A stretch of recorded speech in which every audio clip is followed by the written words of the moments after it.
O continente africano foi dividido como um tabuleiro por diplomatas e lideranças políticas europeias, sem nenhum respeito à realidade territorial, sem nenhum africano na mesa, totalmente movida por fatores econômicos e fatores políticos. E entender sobre isso não é passado, é sobre compreender o presente da instabilidade política, dos conflitos territoriais e da disputa global por recursos africanos. Eu sou João Saraiva, especialista em política internacional, e nessa série de vídeos a gente está destrinchando o que ninguém te contou sobre o papel da África no jogo de poder global.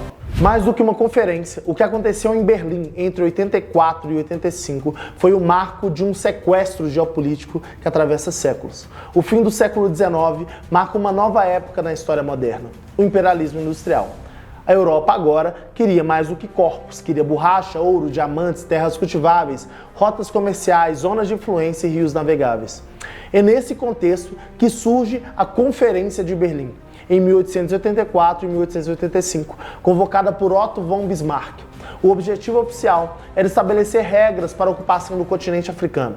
Mas, na verdade, esse encontro foi a cerimônia de inauguração de um roubo institucionalizado. Como bem explicou Hatzel, um dos fundadores da geopolítica, os estados seriam como organismos vivos, que precisam se expandir para sobreviver. Essa noção de Lebensraum, ou espaço vital, viria a justificar décadas depois os horrores do imperialismo e do nazismo. A partilha da África se configura então como mais que um desenho cartográfico, mas como um ato de engenharia de poder, um ato de violência. Uma nova arquitetura de mundo feita totalmente à revelia dos povos africanos. Nenhum rei africano, nenhuma rainha, nenhum chefe, nenhum ancião foi convidado para a mesa. E mesmo assim, mapas foram traçados, fronteiras foram criadas, impérios foram erguidos e outros impérios foram enterrados. Para que você compreenda o que isso significou, imagine o seguinte: o Vaticano passando a ser administrado por uma potência asiática. O Vale do Loire, na França, sendo doado à Rússia. A Catalunha incorporada à Alemanha, sem a consulta de um só catalão. Ou a região ali do Recôncavo Baiano, com toda a sua ancestralidade, entregando seu território à Bélgica, por uma decisão tomada lá em Bruxelas. Parece surreal ou até um exemplo forçado, mas esse foi o grau do absurdo. E mais, reinos milenares foram divididos ao meio, povos irmãos foram separados por linhas invisíveis traçadas em gabinetes de Londres, de Paris, de Lisboa, ignorando rios sagrados, rotas ancestrais e formas locais de governança e organização. Como Achille Mbembe destacou, a colonialidade não é apenas a presença física de um ocupante, é uma máquina simbólica de um apagamento, de uma imposição de geografias ali forjadas na violência, uma forma de inscrever o poder europeu nos corpos e nas paisagens africanas. Ao final da conferência, mais de 90% do território africano já estava sob domínio europeu, ou seria invadido nos anos seguintes. França e Reino Unido ficaram com as maiores fatias. A Bélgica, sob Leopoldo II, transformou o Congo em um dos mais brutais regimes da história moderna. A Conferência de Berlim consolidou, em nome da civilização, um dos maiores roubos geográficos e humanos já realizados. E a herança da Conferência de Berlim ainda molda profundamente a geopolítica do continente africano. A França pegou o norte e o oeste, o Reino Unido, o leste e o sul, a Bélgica, o Congo, Portugal e a Alemanha disputaram áreas em Angola, em Moçambique, na Namíbia. Não houve neutralidade. A engenharia colonial foi pensada para facilitar o escoamento de recursos naturais rumo à Europa e minar as possibilidades de articulações africanas autônomas. Por isso, os sistemas de transporte iam do interior para os portos e nunca conectavam países entre si. As fronteiras foram desenhadas para dividir e não unir. O sistema colonial implantou administrações racistas, consolidou elites colaboracionistas e impôs línguas, impôs religiões, impôs modos de educação eurocêntricos através do roubo de terras e do apagamento de memórias. Na Namíbia, o povo herreiro foi quase exterminado pela Alemanha. No Congo belga, milhões de pessoas morreram sob o regime de Leopoldo II. E cada colônia teve sua ferida. Do ponto de vista geopolítico, o mais devastador não foi apenas o saque, mas o sistema de dependência que se criou. As colônias eram obrigadas a vender matérias-primas à metrópole e importar bens manufaturados, tornando-os economicamente subordinadas. É o modelo centro-periferia que dura até hoje. E é importante entender, geopolítica da África, mais do que um acidente, foi uma geopolítica forjada. forjada por potências que decidiram não apenas ocupar o território, mas destruir a possibilidade de soberania e independência a longo prazo.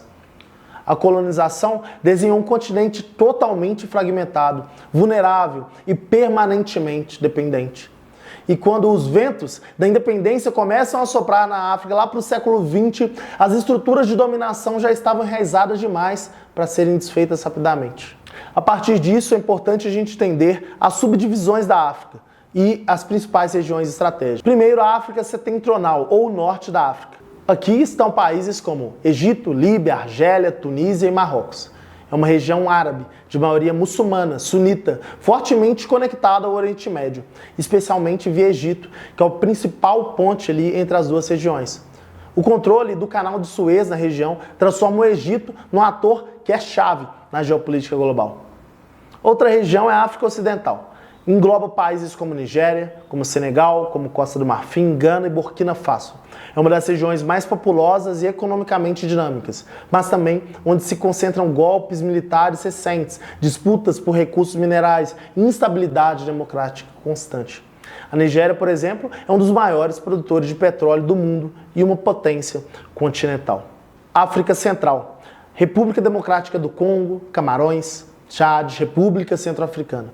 Aqui estão algumas das maiores reservas de minérios, como cobalto, como cobre, como ouro e diamantes do planeta. E também alguns dos conflitos mais duradouros e complexos, alimentados por interesses internacionais e diversas redes ilícitas.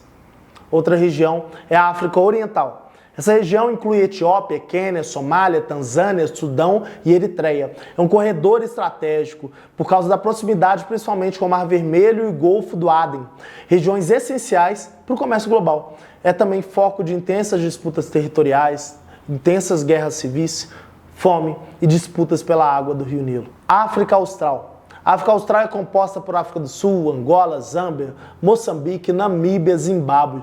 A África do Sul é uma das maiores economias do continente e é integrante do BRICS. A região tem relevância mineral, com platina, ouro, diamantes e também uma grande relevância geopolítica, inclusive por sua herança colonial tardia.